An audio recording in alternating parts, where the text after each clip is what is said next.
Kalau ada yang bilang ini adalah Tuhan, tanya, Tuhannya yang mana? Yang kiri atau yang kanan? Paham Bapak sekalian? Coba bayangkan baik-baik. Ini namanya sama, tapi bentuknya beda. Kenapa bentuknya beda tapi namanya sama? Ini yang terjadi kalau Anda coba-coba untuk menuhankan manusia atau memanusiakan Tuhan. Ya ini ya? Maksudnya gimana? Oke, orang India punya konsep tentang Tuhan. Tuhan itu harus bijaksana. Maka bijaksana menurut mereka harus banyak puasa. Kalau banyak puasa berarti kurus, kan ya? Kurus kemudian banyak puasa, kelihatannya cool, kan ya? Nah, terus orang Cina bilang, Tuhan siapa tuh keriting? Di sini nggak ada yang keriting, maka dia buat Tuhan yang lain. Menurut saya bijaksana itu bukan banyak puasa, tapi menurut saya bijaksana itu dia bahagia, karena itu dia ketawa terus dan dia sejahtera, karena itu dia makan terus, kan ya? Nah, maka ini kemudian mereka punya persepsi masing-masing terhadap Tuhan mereka. Maka kalau Tuhan diserahkan pada manusia bentuknya, dia pasti bikin sembarangan.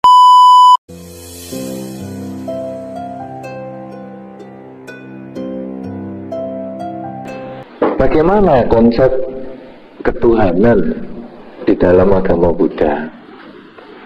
Ini sering sekali karena kita memang di dalam masyarakat selalu agama itu menciptakan Tuhannya. Tetapi agama Buddha jarang terdengar cerita tentang Tuhan itu. Nah, sehingga sangat wajar kalau orang kemudian tanya, gimana ya ketuhanan di dalam agama Buddha? Dan repotnya kadang-kadang kita sebagai umat Buddha malah nggak ngerti. Kita juga bisa mengatakan gimana ya? Mungkin Sang Buddha ini Tuhannya. Nah, kalau sudah jawabnya Sang Buddha Tuhannya, wah ini jelas salah. Karena kalau Tuhan bisa dipatungkan, wah ini berarti berhala sungguhan. Ya. Karena kan kita umat Buddha ini cenderung dikatakan penyembah berhala. Nah kalau sekarang Tuhannya ada bentuknya, ini berhala sungguhan. Padahal sebetulnya Sang Buddha bukan Tuhan. Sang Buddha itu guru. Jadi Sang Buddha itu adalah guru yang mengajarkan dharma. Sehingga jelas bukan Tuhan. Nah kalau begitu Tuhannya bagaimana? Ada yang kemudian mengatakan, wah, Tuhan di dalam agama Buddha tidak ada. Nah, ini lebih parah lagi, tidak ada.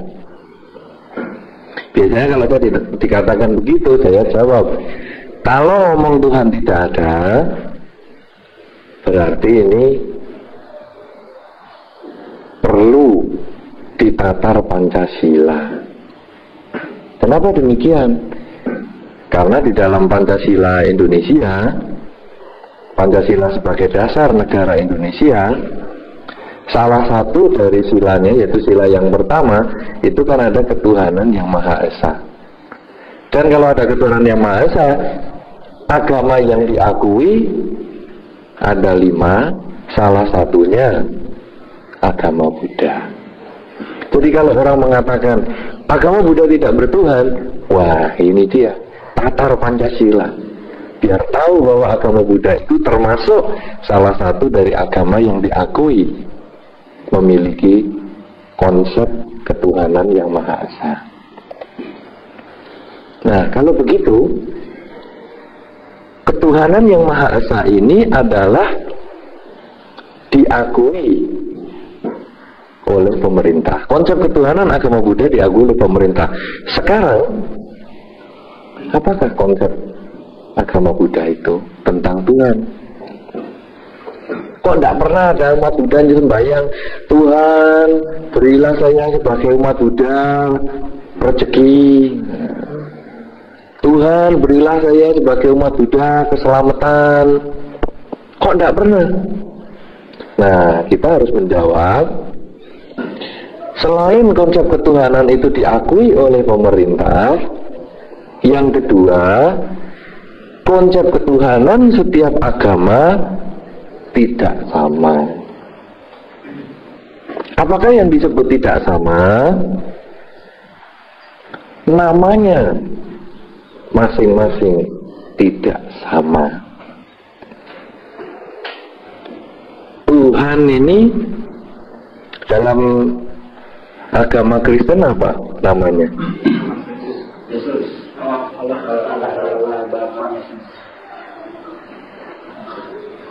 Siapa namanya Tuhan dalam agama Kristen? Ada yang Allah, ada Yesusnya sendiri di ibaratnya sebagai Tuhan. Sebetulnya Tuhan dalam Kristen itu namanya Yehovah, Yahweh. Belum pernah dengar ya? Yahweh, Yehovah. Kalau dalam bahasa Alkitab sendiri Tuhan. Ya. Tetapi di dalam agama Islam lain lagi. Apa? Allah. Nah, bahkan di sana dikatakan tiada Tuhan selain Allah. Jadi yang pakai kata Tuhan tadi malah salah. Karena dalam konsep yang satunya tiada Tuhan selain Allah. Kalau Hindu, Sang Hyang Widi, ada orang Bali di sini. Nah, Sang Hyang Widi toh. Nah, berarti kan 3. Jadi nama semua agama tidak sama. Ada yang disebut Yehovah atau Yahweh, ada yang disebut Allah, ada yang disebut Sang Hyang Widi. Nah, tentu sekarang umat Buddha juga boleh punya nama sendiri. Nah, apakah nama di dalam agama Buddha bukan Sang Buddha namanya, tetapi Nibbana atau Nirwana. Tuhan di dalam agama Buddha yang kita pelajari sebetulnya disebut Nirwana atau Nibbana. Nirwana atau Nibbana ini bukan surga. Karena banyak orang kalau umat Buddha meninggal didoain, mungkin Anda juga pernah mendoakan umat Buddha yang meninggal. Ada yang punya pengalaman mendoakan orang Buddhis yang meninggal? Siapa? 1, 2, 3, 4, 5, 6 orang aja dari sekian puluh. Yang lain berarti belum pernah pergi ke orang meninggal. Atau umat Buddhanya di tempat yang lain ini mungkin awet-awet hidupnya, enggak ada yang meninggal semua ya. Di keluarga yang 6 ini tadi yang meninggal. Nah, kadang-kadang ada yang salah mengatakan demikian. Semoga almarhum atau almarhumah meninggal dan terlahir di Nirwana. Pernah Anda dengar itu? Nah, itu sebetulnya mereka menganggap Nirwana itu surga. Padahal Nirwana bukan surga. Surga di dalam agama Buddha sendiri punya, ada 26 surga.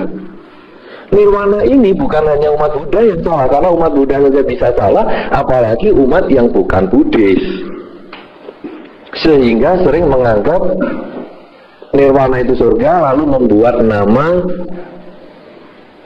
Nirwana foto. Itu saya kira banyak di kota Anda itu, foto Nirwana itu. Nirwana apa lagi? Resort, hotel.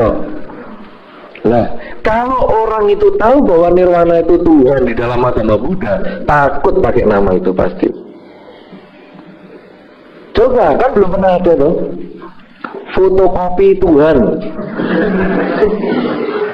restoran Tuhan, nggak pernah ada tuh, hotel Tuhan, nggak ada. Karena mereka tahu nama itu adalah nama yang paling tinggi di dalam agama yang lain. Tetapi Nirwana atau Nibbana, kalau orang tidak tahu bahwa itu yang tertinggi, dipakai Nirwana resort lah, restoran Nirwana lah, fotokopi Nirwana, sehingga akhirnya kacau balau. Nah, kita umat Buddha nggak pernah protes. Coba kalau yang lain, hotel Tuhan, besok dibakar tuh pasti hotelnya, pindah tempat sudah rata sama tanah. Tapi hotel Nirwana kita seneng. Untung masih ada yang pakai kata Nirwana, padahal hotel mesum itu. Kita ya seneng sekali, tidak protes, happy. Ya, kemarin saya pergi ke satu tempat di luar negeri. Di sana ada Buddha Cafe. Nah, namanya Buddha, tulisannya ya persis Buddha, BUDDHA. tapi kafe, dan di luar negeri ya jual minuman keras dan sebagainya. Ya itu, ya kita sama Buddha happy juga ada nama Buddha. Logonya sih bukan Buddha kita, logonya Buddha yang lain, tetapi itu juga salah satu Buddha yang kita akui. Nah ini kan jadi repot. Nah demikian pula dengan nirwana. Karena ketidaktahuan kita menganggap nirwana ini sebagai surga, kadang kita lalu salah. Padahal nirwana sebetulnya adalah konsep ketuhanan di dalam agama Buddha. Nah jadi nama semua agama Tuhannya namanya berbeda, tetapi masing-masing punya. Nah kemudian kalau dicocokkan dengan konsep yang pertama tadi, Tuhan itu kan diakui di dalam Pancasila Indonesia. Tetapi kenapa namanya bisa sama? Kok bisa berbeda? Padahal kan mestinya ketuhanan yang Maha Esa kan namanya sama, gitu? Mestinya kan sama. Tapi kenapa berbeda? Ada yang tahu? Karena sesungguhnya yang disebut di dalam Pancasila negara kita itu adalah ketuhanan yang Maha Esa, bukan Tuhan yang Maha Esa. Tahu bedanya? Tuhan yang Maha Esa dengan ketuhanan yang Maha Esa. Tahu enggak? Samanira dan kesamaniraan sama atau lain? Nah, Tuhan dan ketuhanan sama enggak? Lain. Kalau Tuhan yang Maha Esa, Tuhannya satu. Tapi kalau ketuhanan yang Maha Esa, apa itu? Ketuhanan yang Maha Esa apa? Kesamaan sifatnya, ya toh? Ketuhanan kan sifat Tuhannya itulah yang esa. Tuhannya tidak esa. Karena ada satu ajaran mengatakan, karena demikian Allah cinta dunia, maka dikaruniailah anaknya yang tunggal. Sehingga barang siapa yang percaya akan mendapatkan hidup yang kekal. Ini ada satu ajaran yang mengatakan demikian. Tetapi di sisi ajaran yang lain, Allah itu tidak beranak dan tidak diperanakkan. Bingung toh sekarang? Yang satu karena cinta pada dunia dikaruniailah anaknya yang tunggal. Di tempat yang lain Allah tidak pernah beranak dan tidak diperanakkan. Nah, ada perbedaan, tetapi konsep ketuhanannya itulah sebetulnya yang akan kita bicarakan persamaannya. Ya, oleh karena itu sekarang konsep ketuhanannya yang bagaimana yang perlu kita bicarakan, sehingga agama Buddha itu walaupun mempunyai nama Tuhan yang berbeda sama dengan agama-agama yang lain berbeda-beda, tetapi tetap diakui sebagai salah satu dari 5 agama di dalam dasar negara Republik Indonesia, yaitu sila yang pertama, ketuhanan yang Maha Esa. Apakah yang membuat diakui? Ada kesamaan antara Tuhan dari berbagai tempat itu. Sebetulnya bagaimana? Tuhan di dalam segala agama itu mempunyai 4 unsur yang sama, yaitu tidak terlahirkan, tidak tercipta, tidak menjelma, dan tidak bersyarat. Tidak terlahirkan, tidak tercipta, tidak menjelma, dan tidak bersyarat. Tadi ada kata-kata, karena demikian Allah cinta dunia, maka dikaruniailah anaknya yang tunggal. Apakah ini melahirkan? Oke lah kalau mau dikatakan melahirkan, tetapi Allah sendiri tidak pernah dilahirkan. Coba di dalam kitab suci mana ada yang mengatakan Allah terkandung oleh siapa, atau bagaimana asal usul Allah. Di situ dikatakan Allah itu adalah alfa dan omega, yang awal dan akhir, yang tidak ada ceritanya. Apalagi di satu tempat yang mengatakan Allah itu tidak terlahir dan tidak melahirkan, tidak beranak dan tidak diperanakkan. Itu jelas sekali tidak diperanakkan. Berarti ada satu kesamaan antara Tuhan dari berbagai tempat, bahwa sesungguhnya konsep ketuhanan itu yang pertama, Tuhan tidak terlahirkan. Kalau di dalam bahasa kita, nirwana atau nibbana tidak terlahirkan.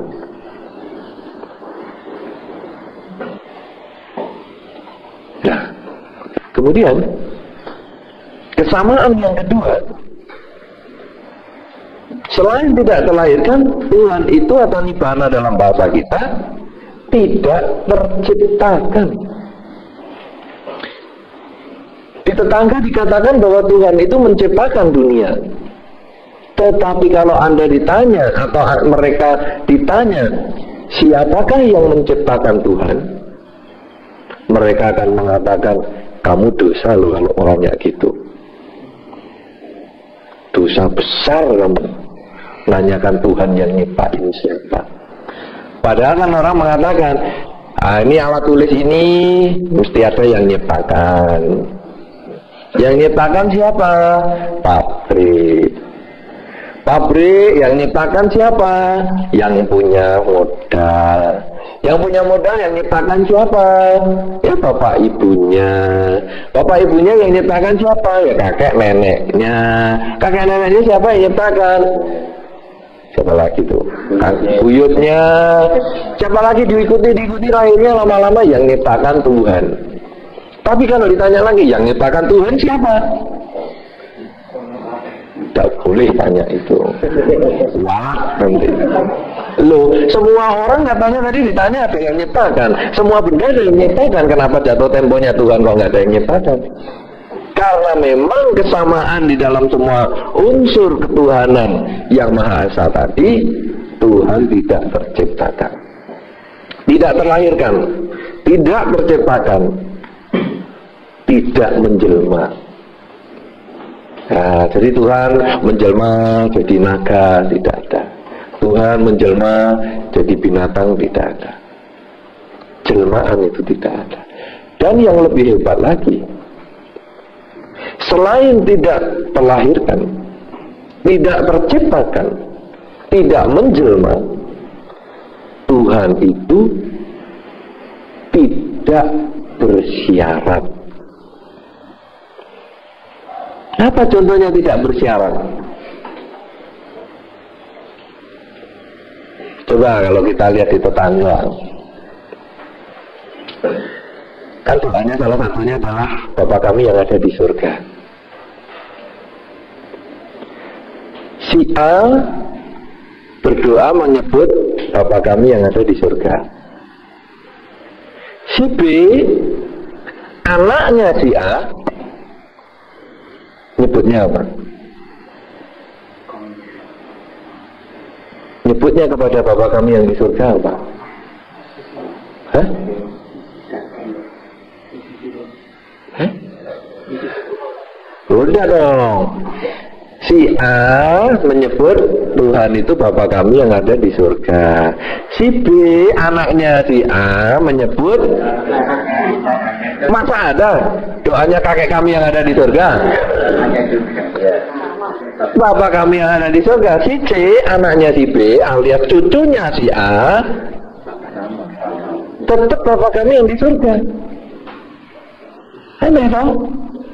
Kan mestinya kalau A ini tadi menyebut Bapa kami yang ada di surga, B anaknya A menyebut kakek kami yang ada di surga, C anaknya si B atau cucunya si A menyebut tongco atau kakek buyut yang ada di surga. Nah kalau si F cucu dari cucunya si C, apa coba nyebutnya? Leluhur kami yang ada di surga. Tetapi tidak loh. Semua tetap A, B, C, D, apa saja sampai yang lain-lain tetap Bapa kami yang ada di surga. Kenapa? Karena tidak bersyarat. Jadi betul, karena tidak bersyarat. Kalau bersyarat, karena bapaknya menyebut bapak, maka anaknya harus menyebut kakek. Itu syaratnya. Anda kalau menyebut bapak dari bapak Anda, jangan menyebut bapak juga, karena mesti nanti kakek Anda bingung, kamu anaknya siapa? Anda harus menyebut kakek, karena Anda di dalam kehidupan yang bersyarat. Tetapi Tuhan itu karena tidak bersyarat, bapak, kakek, nenek dan semuanya pokoknya panggilnya tetap bapak. Bapak kami yang ada di surga. Nah, itu satu bukti tidak bersyarat. Karena karena Tuhan itu yang disebut di dalam agama Buddha Nirwana, dia tidak bisa disebut tua, tidak bisa disebut muda, tidak bisa disebut pria, tidak bisa disebut wanita. Ya, seperti sebutan Bapak kami yang ada di surga itu hanya sebutan aja. Jangan terus nanti kalau para wanita mengadakan protes, ini kan gerakan feminisme. Jadi harus ibu kami yang ada di surga dong. Itu hanya sebutan, jadi tidak menunjuk jenis kelamin tertentu sebetulnya. Nah, jadi ini tidak bersyarat. Tidak bisa tua, tidak bisa disebut tua. Kalau dari dulu bapak ya bapak, terus bukan berarti wah sekarang sudah tambah tua nih, mesti sudah ribuan tahun kok umurnya. Ya tidak juga. Tidak tambah tua, tidak tambah muda, bukan pria, bukan wanita. Tak bersyarat itu alias tak terceritakan. Tidak bisa diceritain. Kenapa tidak bisa diceritain? Karena sebetulnya segala sesuatu itu tidak bisa diceritakan. Para samanera menggunakan jubah apa? Coklat, kuning. Oke. Yang coklat siapa? Nah, yang kuning boleh lihat yang berwarna coklat. Yang coklat boleh lihat yang berwarna kuning. Lalu ceritakan warna coklat dan kuning itu kepada orang yang berada di luar. Coklatnya kan beda-beda nih. Coklat Anda dengan coklat saya juga berbeda. Kuning yang ini dengan kuning yang itu juga tidak sama. Tapi coba ceritakan. Apa perbedaan warna coklat Anda dengan coklat saya? Tua itu apakah coklat saya kumisan? Apakah coklat saya sudah tidak punya gigi? Apakah coklat saya sudah keriput? Gelap itu apakah karena tidak pasang lampu? Pekat itu apakah kurang cair? Bisakah Anda menceritakan beda warna coklat jubah Anda dengan jubah saya kepada orang yang tidak melihat perbedaan ini? Betul. Cerita tidak akan pernah bisa. Dan sebetulnya apapun juga sebetulnya tidak bisa diceritakan.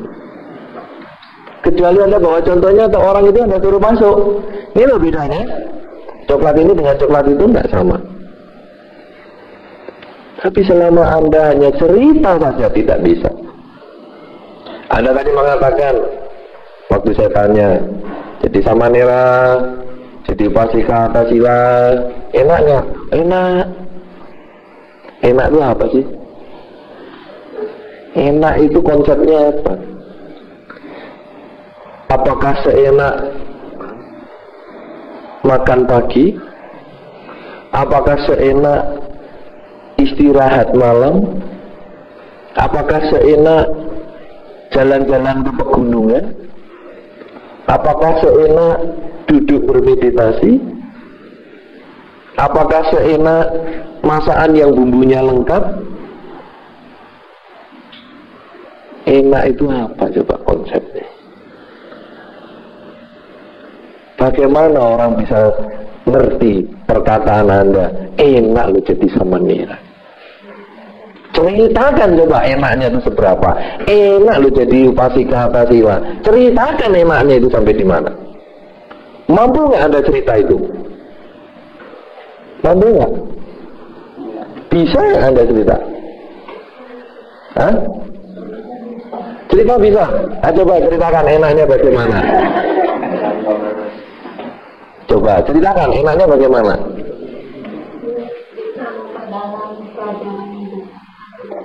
Memperdalam, berapa meter yang diperdalam tentang agama Buddha itu? Bagaimana coba? Cerita apa Anda? Yang gampang aja lah. Nasi, Anda makan nggak tadi pagi nasi? Ceritakan ya Pak rasanya nasi sama saya. Tawar, sama roti tawar bagaimana? Ada asinnya sama garam, kira-kira beda seberapa? Anda makan nggak nasi? Pernah makan belum? Nah, cerita. Nggak bisa. Oh, makan sudah sering. Udah berapa tahun makan nasi? Masa cerita aja nggak bisa? Kalau cerita sama yang ikut makan bisa Bante. Sama yang ikut makan? Kalau sama yang ikut makan bisa gitu. Berarti kan apa yang kita omongkan tidak mewakili yang sesungguhnya. Iya kan? Ada rasa nasi aja nggak bisa menceritakan. Rasa enak menjadi samanera atau menjadi upasika Tasila nggak bisa Anda ceritakan. Sekarang bagaimana orang mau menceritakan Tuhan itu bagaimana? Tuhan itu maha ini, maha itu. Bisa itu diceritakan? Bisa nggak? Ya, tapi banyak orang mencoba untuk menceritakan. Dan Anda pun mendengar cerita itu, Anda juga manggut-manggut. Mestinya Anda lalu tanya, kamu bisa cerita Tuhan hebat sekali ya. Coba ceritakan rasa nasi sama saya. Kalau kamu bisa cerita rasa nasi, oke, aku percaya cerita Tuhanmu. Tapi kalau rasa nasi aja kamu nggak bisa cerita, waduh. Memperdalam agama, wah 5 meter digali. Sudah berapa meter coba Anda menggali agama selama 3-4 hari ini? Hah? Berapa meter? Katanya memperdalam, kan dia bisa tahu diperdalam, berarti kan tahu ukurannya. Dulunya belum dalam, sekarang tambah dalam. Sudah keluar airnya belum? Nah, kan gitu. Itu, makin dalam kan galinya kan keluar airnya, kan bikin sumur. Jadi sebetulnya di dalam agama Buddha Tuhan menjadi tak terceritakan. Nibbana itu tak terceritakan, tetapi bisa dibuktikan. Seperti yang tadi berkali-kali Anda sampaikan, warna jubah ini tidak bisa dibedakan, tidak bisa diceritakan bedanya, kecuali orang itu datang dan melihat. Rasa nasi tidak bisa diceritakan, kecuali orang itu datang dan merasakan.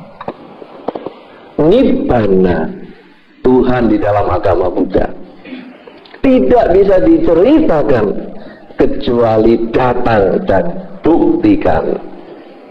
Istilahnya apa itu? Ei pasiko. Ei datang, pasiko melihat dan membuktikan.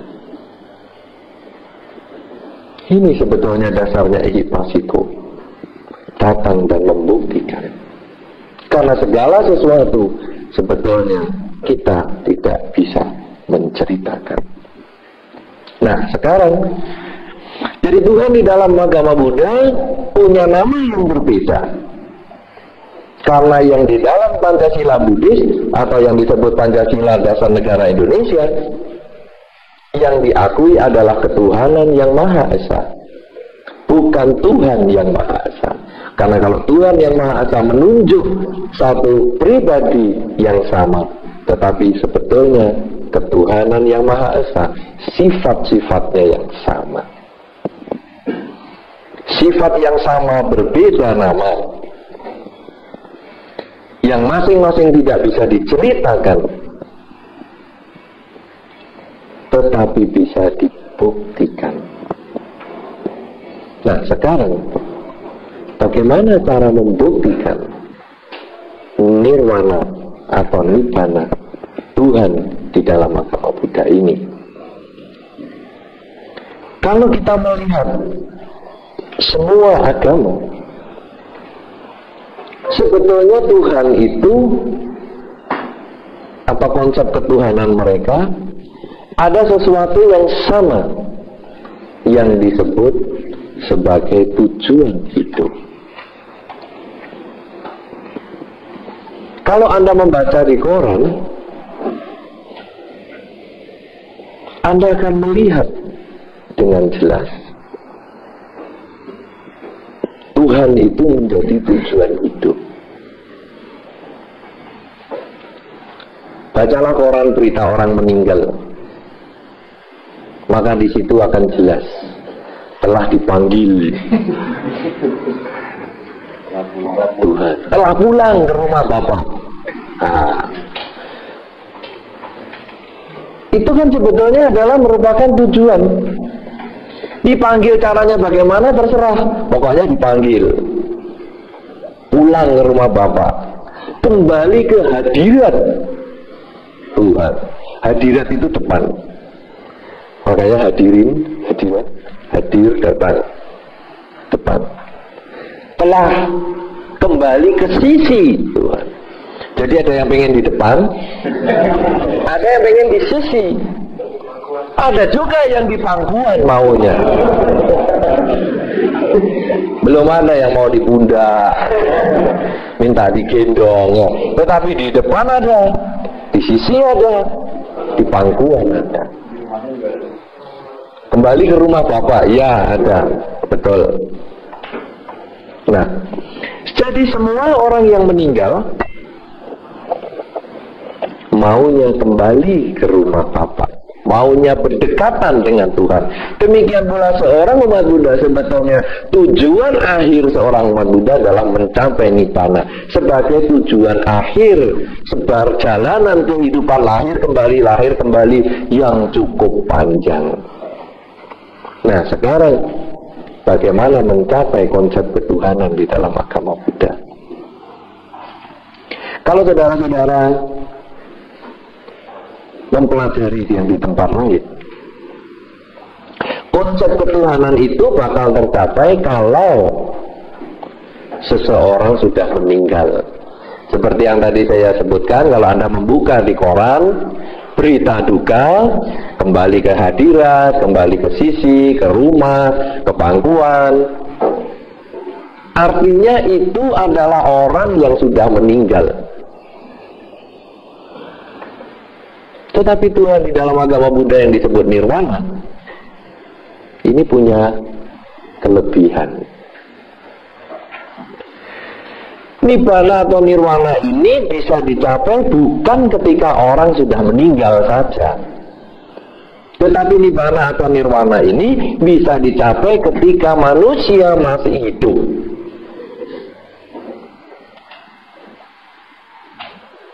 Sang Buddha setelah bermeditasi 6 tahun lamanya sebagai seorang bodhisattva atau Sakya Muni. Sakya adalah bangsa, Sakya Muni adalah pertapa. 6 tahun lamanya sebagai pertapa, mencapai kesucian pada saat Waisak. Pada saat itulah Pangeran Siddhartha Gautama menjadi Buddha, mencapai konsep ketuhanan di dalam agama Buddha yang disebut Nibbana. Jadi Anda harus mengerti dengan baik, Nibbana itu bukan dicapai ketika manusia sudah meninggal saja, tetapi masih hidup pun Nibbana itu bisa dicapai. Maka Nibbana ada dua pengertiannya. Yang disebut Saupadhisesa Nibbana atau Nibbana yang masih punya sisa. Saupadhisesa Nibbana.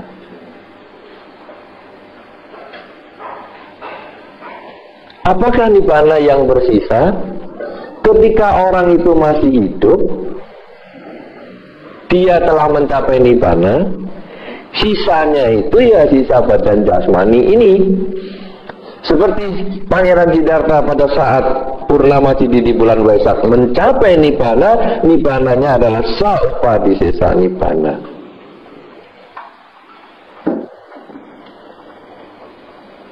Kemudian selama 45 tahun Sang Buddha mengajar Dharma, Sang Buddha ini tetap di dalam situasi pencapaian ketuhanan di dalam agama Buddha, tetap di dalam konsep Saupadisesa Nibbana. Dan pada saat Sang Buddha wafat, mencapai konsep ketuhanan yang Anupadisesa Nibbana. Nibbana yang sudah tidak ada sisa lagi, karena jasmaninya sudah tidak ada lagi. Nah, dari istilah yang Saupadisesa Nibbana dengan Anupadisesa Nibbana, jelas sekali bahwa konsep ketuhanan yang Maha Esa di dalam agama Buddha yang disebut Nibbana atau Nirwana ini bisa dicapai ketika manusia masih hidup. Ini kelebihan agama Buddha. Karena tidak harus orang meninggal baru mencapai Tuhannya. Kalau meninggal baru mencapai Tuhannya, yang ngomong kembali ke pangkuan, dipanggil dan sebagainya, itu kan yang ngomong kan yang hidup. Ya kan? Apa yang meninggal ngomong sendiri? Apa benar meninggalnya itu dipanggil? Apa benar meninggalnya sudah sampai di sisi? Apa benar meninggal sudah sampai di rumah? Tidak diketahui. Ya kan? Itu kan hanya dipercayai. Sama dengan menjadi samanera atau menjadi upasika Tasila. Anda kepingin, saya kepingin jadi samanera. Banyak orang kan seneng kalau ketemu samanera, ketemu biku kan seneng. Anda termasuk seneng nggak ketemu biku, ketemu samanera? Seneng dong. Anda juga senang ketemu biku, ketemu samanera, para upasika ini? Senang. Tapi nanti kalau disuruh jadi biku sendiri, kalau disuruh jadi biku sendiri, wah, jawabnya nantilah kehidupan yang akan datang lah. Ya, kalau kehidupan yang akan datang Anda jadi manusia. Kalau jadi kucing, belum pernah ada loh kucing jubahan. Nggak ada. Tapi banyak yang selalu begitu. Sudah jadi samanera 3 hari saja, nggak kuat. Pulang. Ada apa? Teman Anda yang pulang? Nah, karena nanti kalau ditanya, bagaimana? Mau lagi? Itulah kehidupan yang akan datang. Jadi kucing baru tahu susahnya. Lu lahir sebagai manusia kan susah. Nah, saudara-saudara, jadi sebetulnya orang mengharap dia lahir atau setelah meninggal ini mencapai Tuhannya, itu hanya harapan manusia. Tetapi sekarang di dalam agama Buddha, Nibbana atau konsep ketuhanannya ini bisa dicapai ketika manusia masih hidup. Sehingga seperti Anda yang sekarang alami, Anda masih hidup, Anda jalani samanera sekuat yang Anda bisa. Kalau bisa terus, kalau enggak ya paling enggak sudah ada pengalaman selama 2 minggu.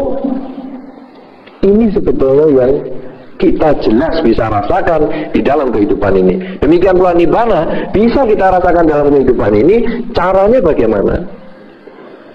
Kalau tadi kita harus membuktikan, datang dan buktikan, ehi pasiko. Nibbana ini juga harus di ehi pasiko.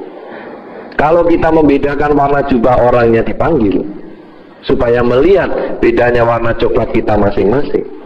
Untuk membedakan rasa nasi orangnya disuruh makan nasi, maka untuk merasakan Nibbana, mencapai Nibbana konsep ketuhanan yang Maha Esa dalam agama Buddha,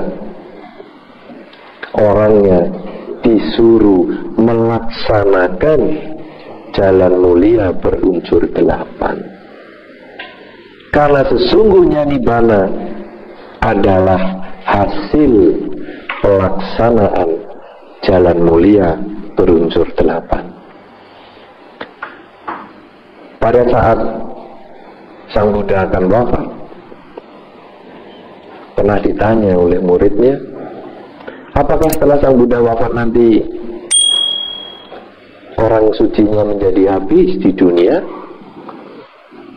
Sang Buddha memberikan jawaban, selama seseorang atau selama dunia ini masih ada yang melaksanakan jalan mulia berunsur 8, maka sesungguhnya dunia tidak akan pernah kekurangan orang suci. Nah, sekarang berarti siapa saja yang melaksanakan jalan mulia berunsur 8, ia akan mencapai nibbana di dalam kehidupan ini pula. Apakah jalan mulia berunsur 8? Saya beberapa kali menyebut jalan mulia berunsur 8, bukan menyebut 8 jalan utama.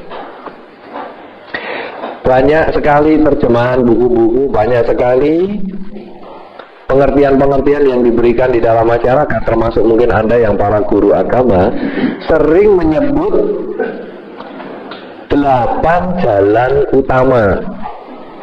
Salah. Karena kalau 8 jalan utama, berarti Anda boleh pilih salah satu. Karena 8 jalannya, tujuannya mencapai nibbana, Anda boleh pilih. Oh, saya mau sama-sama dia saja, meditasi yang benar, samadhi yang benar saja. Atau saya mau lewat samawata, ucapan yang benar saja jalurnya. Tidak bisa. Dia bukan 8 jalan utama, tetapi jalan mulia berunsur 8. Jadi jalannya cuma satu, terdiri dari 8 unsur. Samadhi sama sangkapa, pandangan benar, pikiran benar. Sama wajah, sama kamanta, sama ajiwa, ucapan benar, perbuatan benar, mata pencaharian benar. Sama wayamo, sama sati, sama samadhi, daya upaya benar,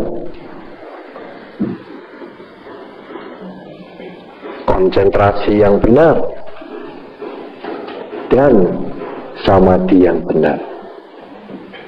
Jalan mulia berunsur 8. Jalannya satu, unsurnya 8. Nah, jadi jalan mulia berunsur 8 ini dibagi menjadi 3 kelompok, yaitu pandangan benar, pikiran benar. Kelompok yang pertama. Kelompok yang kedua terdiri dari 3, yaitu ucapan benar, perbuatan benar, dan mata pencaharian benar. Kelompok yang ketiga, daya upaya benar, konsentrasi benar, dan samadhi benar. Ini ada 8. Nah, kemudian orang sering menggabungkan atau orang sering mengelompokkan dengan ini adalah samadhi, ini adalah panya atau kebijaksanaan yang terdiri dari pandangan benar dan pikiran benar. Kemudian ucapan, perbuatan, mata pencaharian yang benar ini sering disebut sila. Kemudian daya upaya, konsentrasi, dan samadhi yang benar ini disebut samadhi. Nah, salahnya di mana sekarang?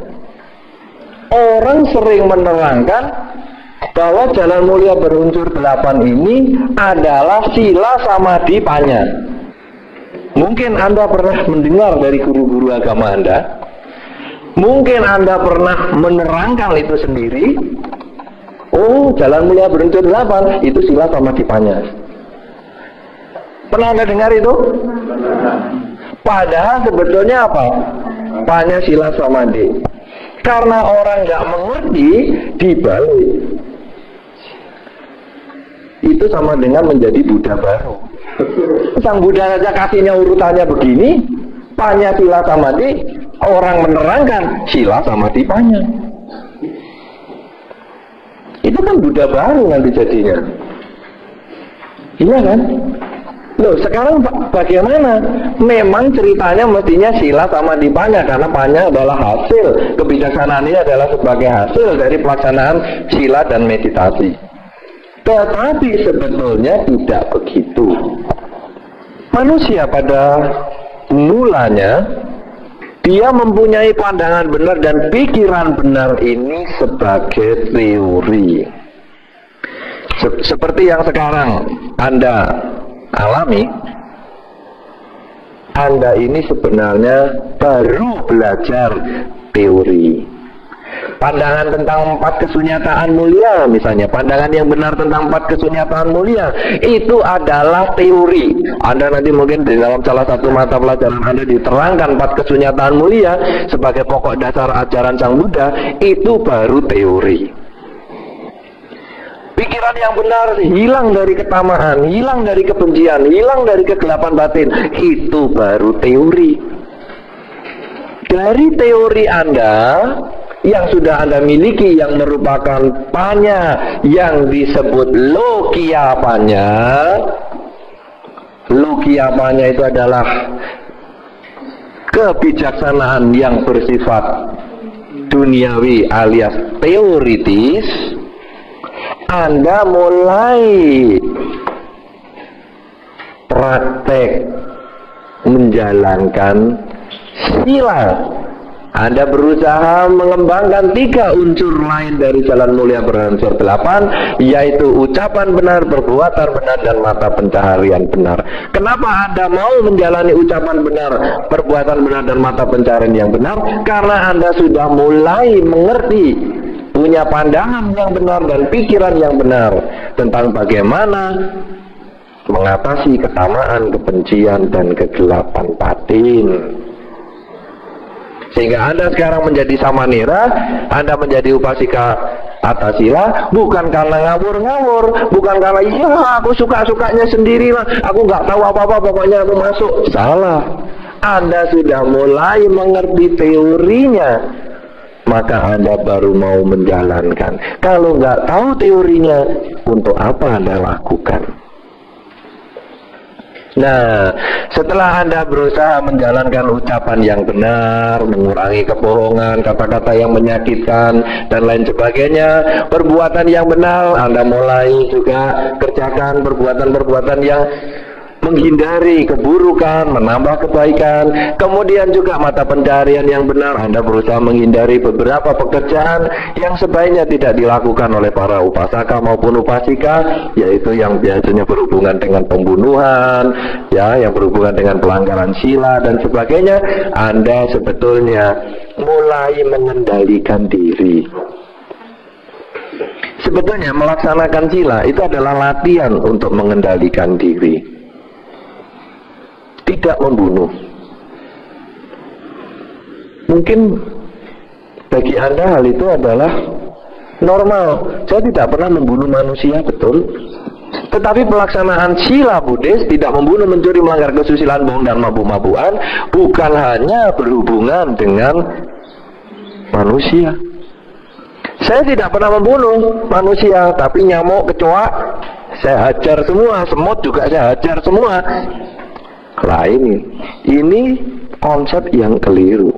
Kenapa saya membunuh nyamuk, kecoa, dan semut?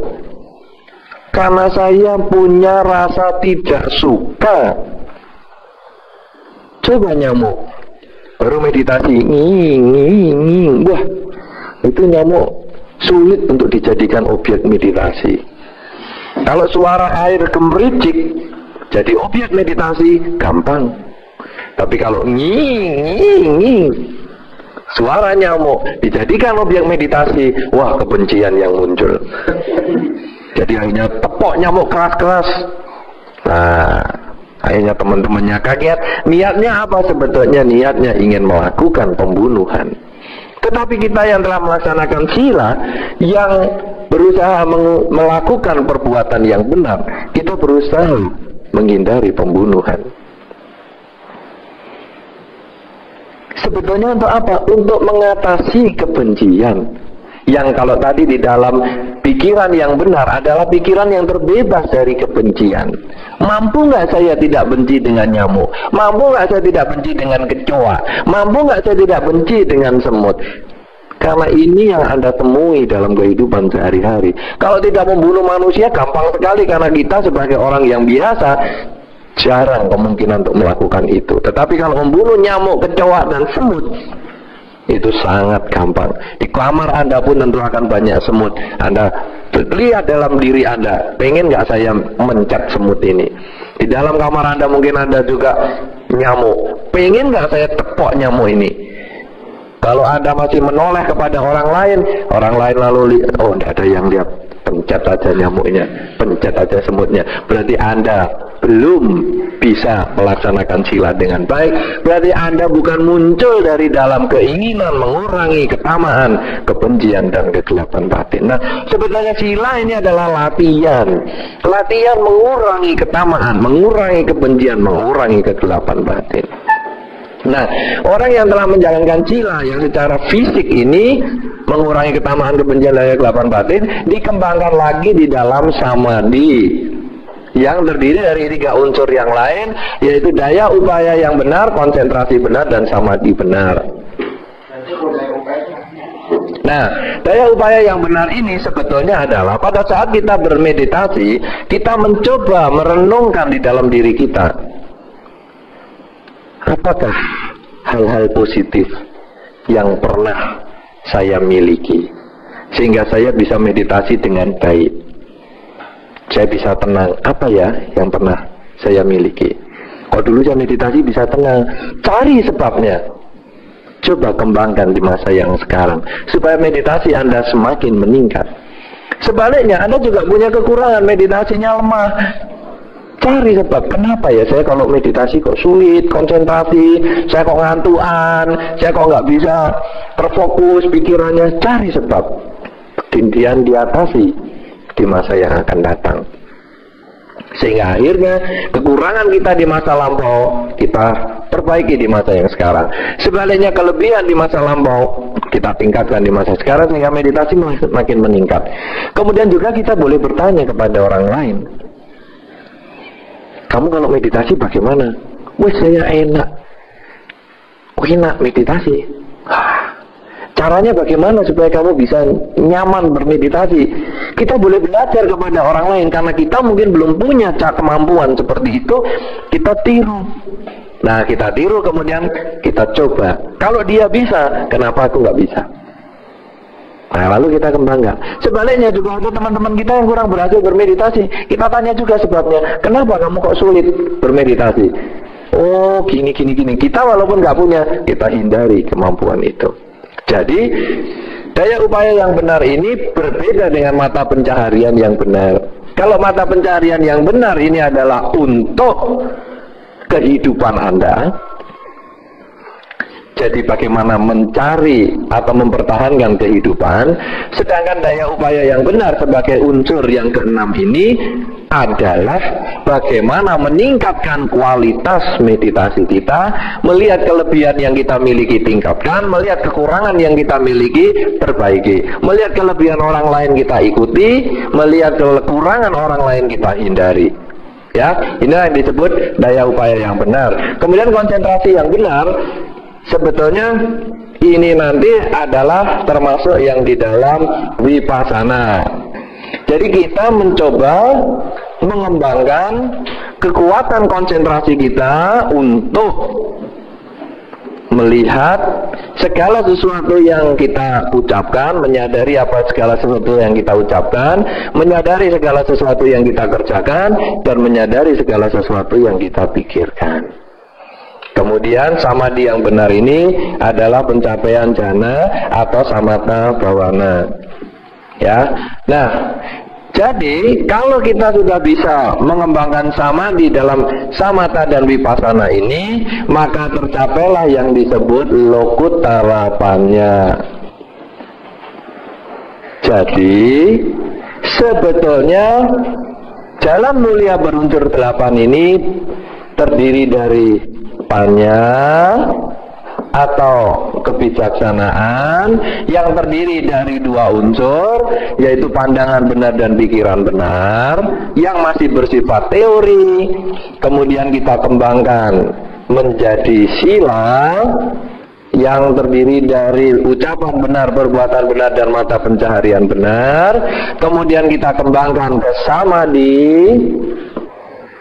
yang terdiri dari tiga unsur, daya upaya benar, konsentrasi benar, dan samadhi yang benar, yang kalau kita kembangkan kembali ke panya, yaitu kebijaksanaan yang bersifat lokutara atau yang mencapai nibbana atau konsep ketuhanan yang Maha Esa di dalam agama Buddha tadi. Jadi sebetulnya nibbana ini bisa dicapai ketika manusia masih hidup.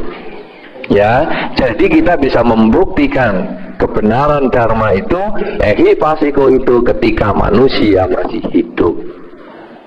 Nah, jadi kalau dulu mengatakan sila samadhipanya, jalan mulia berunsur 8 itu sebetulnya masih kurang lengkap, karena sebetulnya dia dari panya, sila, dan samadhi, dan panya kembali.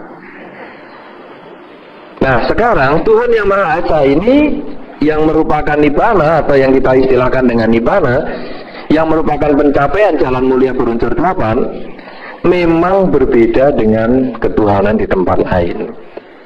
Kalau di tempat lain bisa dimintain, oh Tuhan, saya minta rezeki, saya minta selamat, saya minta apa lagi, sehat, jodoh, ya, umur panjang, sehat. Nibbana atau nirwana ini tidak bisa kita mintain. Nah, tetapi umat Buddha bukan berarti tidak boleh meminta. Karena saya kira umat Buddha juga sama, tetap punya harapan, tetap punya permintaan. Tetapi sekarang bagaimana caranya? Di dalam Dharma sebetulnya kuncinya adalah hukum karma. Menanam padi tumbuh padi, menanam jagung tumbuh jagung. Kalau Anda ingin memanen mangga, tanamlah mangga. Kalau Anda ingin mendapatkan pepaya, tanamlah pepaya.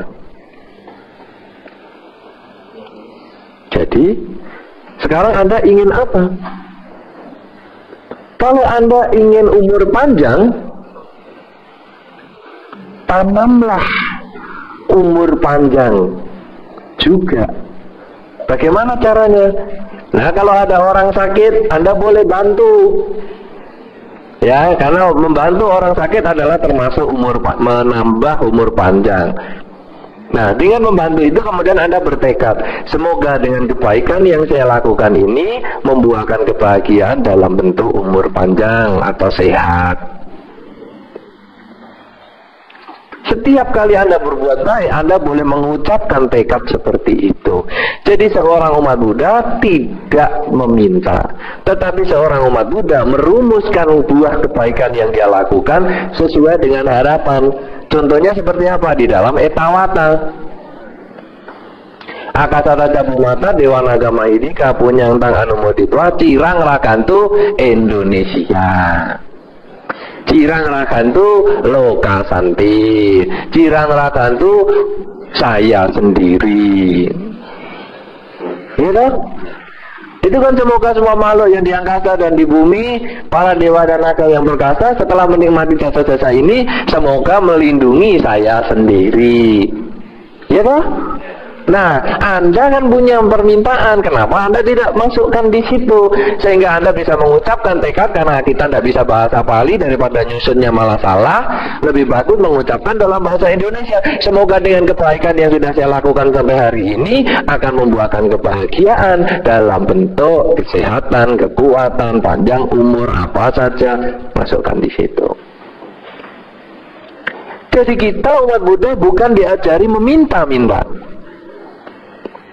Karena kalau meminta itu kita hanya mengharapkan belas kasihan. Tetapi kita umat Buddha diajarkan untuk menanam dahulu. Tanam padi, tumbuh padi. Kalau sekarang saya ingin kesehatan, tanamlah kesehatan kepada makhluk yang lain. Teman kita sakit, bantu pijitin, antar ke rumah sakit. Itu sebetulnya kita bisa tekadkan, semoga dengan kebaikan ini membuahkan kebahagiaan dalam bentuk kesehatan. Cara-cara seperti ini, karena itu di dalam kehidupan Anda, apa yang Anda inginkan, lakukanlah itu kepada orang yang lain dulu. Kalau Anda sudah bisa melakukan kepada makhluk yang lain, orang yang lain, maka karma baik Anda akan kembali pada diri Anda sendiri. Nah, dengan demikian seorang umat Buddha cara memintanya menjadi lebih enak, lebih mantap, dan kalau tidak terkabul, yang disalahkan bukan agama Buddha. Wah, saya sudah sembahyang kepada Sang Buddha sampai jidat saya hitam, dengkul saya sudah hitam semua. Kok nggak terkabul saya kok masih sakit-sakitan? Wah, Sang Buddha nggak denger nih. Saya perlu teriak. Oh, sehingga pagi-pagi teriak di depan patung Sang Buddha. Oh, malah tetangga yang bangun. Lalu bagaimana sekarang? Nah, kalau kita sekarang sudah merumuskan, semoga dengan kebaikan yang sudah saya lakukan membuahkan kebahagiaan dalam bentuk seperti yang saya harapkan. Kalau tidak terkabul, berarti saya masih kurang kebaikannya. Berarti bukan Sang Buddha yang salah, sayalah yang kurang kebaikannya, sehingga saya harus menambah kebaikan saya lagi, menambah lagi, sehingga kita akan selalu aktif untuk berbuat baik demi menyusun masa depan kita sendiri. Nah, oleh karena itu saudara-saudara, sekarang sebagai satu ringkasan dari apa yang kita telah bahas pada pagi hari ini, bahwa sebetulnya konsep ketuhanan agama Buddha itu ada. Jadi kalau Anda ditanya, apakah agama Buddha punya Tuhan? Ada. Jangan mengatakan tidak ada. Loh, apa buktinya ada? Karena di dalam Pancasila negara Indonesia, agama Buddha merupakan salah satu agama yang diakui di dalam ketuhanan yang Maha Esa. Yang kedua, nama yang digunakan di dalam ketuhanan yang Maha Esa menurut agama-agama yang lain pun berbeda. Demikian pula dengan agama Buddha. Ada yang namanya Yehova, ada yang namanya Allah, ada yang namanya Sang Yang Widi. Demikian pula agama Buddha menggunakan nama Nibbana atau Nirwana. Nah, ya. Waktu itu yang Budayana kan bikin konsep Sang Yang Adi Buddha. Ya, ada juga yang di sana menggunakan nama Sang Yang Adi Buddha, tetapi kita tidak menggunakan demikian karena kita berdasarkan apa yang tertulis di dalam Tripitaka atau Tipitaka, kitab suci agama Buddha kita. Konsep itu tidak ada, sehingga kita menggunakan yang disebut Nibbana atau Nirwana, yang juga kita melihat konsep ini sama dengan konsep agama-agama yang lain, yaitu sebagai tujuan hidup. Kalau agama yang lain menganggap bahwa mati itu kehadiran Tuhan atau di depan, di sisi, di rumah, dan di sebagainya, dipanggil, maka Nibbana pun adalah menjadi tujuan akhir seorang umat Buddha untuk mengakhiri kehidupan ini. Nah, Nibbana sendiri tak terceritakan. Kenapa demikian? Karena sesungguhnya kita tidak pernah bisa menceritakan apapun yang kita alami, perbedaan warna, rasa nasi, pengalaman-pengalaman yang lain tidak bisa kita ceritakan. Tetapi hanya kita bisa buktikan, datang dan buktikan yang disebut ehipasiko. Dan cara membuktikannya adalah dengan melaksanakan jalan mulia berunsur 8. Jalan mulia berunsur 8 yang sering dikelompokkan sila samadhi panya, sebetulnya dia adalah panya, sila, samadhi, dan panya lagi. Cuman panya yang pertama adalah lokia panya, yaitu teori tentang kebijaksanaan, kemudian menjalankan sila atau kemoralan, menjalankan meditasi, sehingga akhirnya tercapailah panya yang kedua, yaitu lokutara panya, yaitu kesucian atau nibbana itu sendiri. Kemudian panya yang di dalam jalan mulia berunsur 8 itu terdiri dari bahwa pandangan benar, pikiran benar. Pandangan yang benar ini adalah mengerti tentang 4 kesunyataan mulia, bahwa hidup sesungguhnya adalah berisi ketidakpuasan. Tidak puas ini ada sebabnya yang disebut keinginan. Sehingga apabila keinginan bisa dikendalikan, maka tercapailah kebahagiaan yang disebut nibbana, dan cara mengendalikan keinginan yang disebut jalan mulia berunsur 8. 4 kesunyataan mulia ini termasuk di dalam pandangan yang benar. Kemudian punya pikiran yang benar adalah pikiran untuk terbebas dari ketamaan, terbebas dari kebencian, terbebas dari kegelapan batin. Supaya kita bisa terbebas dari ketamaan, kebencian, dan kegelapan batin, kita melaksanakan sila. Ucapan benar, perbuatan benar, dan mata pencaharian yang benar. Kenapa demikian? Karena di dalam sila itu sendiri nanti bisa ada latihan tidak membunuh, mencuri, melanggar kesusilaan, bohong, dan mabuk-mabukan, yang merupakan latihan mengurangi ketamaan, kebencian, dan kegelapan batin.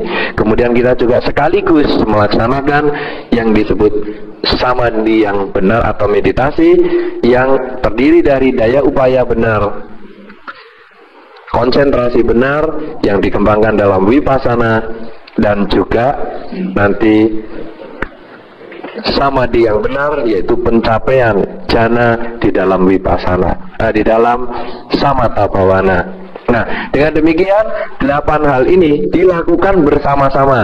Jadi tidak, oh saya akan dalam kehidupan ini saya menjalankan sila sajalah, pokoknya nanti kehidupan yang akan datang baru suci. Tidak bisa. Atau saya mau ngambil meditasi saja, saya tidak mau yang lain-lain, juga tidak bisa. Karena ini disebut jalan mulia berunsur 8. Satu jalan yang terdiri dari 8 unsur. Sama dengan kita semua melihat tembok. Tembok ini hanya satu kelihatannya, tetapi dia terdiri dari berbagai macam unsur. Ada unsur catnya, ada unsur semennya, ada unsur pasirnya, ada unsur batu batanya, dan lain sebagainya. Satu tembok terdiri dari banyak unsur. Kita tidak bisa lepas satu demi satu. Demikian pula jalan mulia berunsur 8. Dia adalah satu kelompok yang harus dilaksanakan bersama-sama, sehingga akhirnya orang mencapai kesucian di dalam kehidupan ini yang disebut sa-upadesesa nibbana, yaitu pencapaian konsep ketuhanan di dalam kehidupan ini juga, yang masih bersisa yaitu badannya sendiri. Kemudian kalau seseorang meninggal setelah mencapai kesucian dalam kehidupan ini, disebut anupadesesa nibbana, yaitu nibbana yang tak ada sisa, konsep ketuhanan yang sudah tidak mempunyai sisa lagi ketika seseorang mencapai nibbana dan tak terlahirkan kembali setelah kehidupan ini, karena nibbana bukan surga seperti yang dikenal oleh masyarakat biasa. Inilah yang perlu saya sampaikan dalam perjumpaan kita pada pagi hari ini tentang konsep ketuhanan yang Maha Esa di dalam agama Buddha. Semoga apa yang kita bahas pada pagi hari ini memberikan manfaat, memperkuat keyakinan Anda pada Buddha Dhamma, menambah semangat Anda di dalam mempelajari Dharma, serta yang paling penting mempraktekkan Dharma, sehingga tercapailah sa-upadesesa nibbana di dalam kehidupan ini juga. Semoga Anda berbahagia, semoga semua makhluk, baik yang tampak maupun yang tidak tampak, memperoleh kebaikan kebahagiaan sesuai dengan kondisi karmanya masing-masing.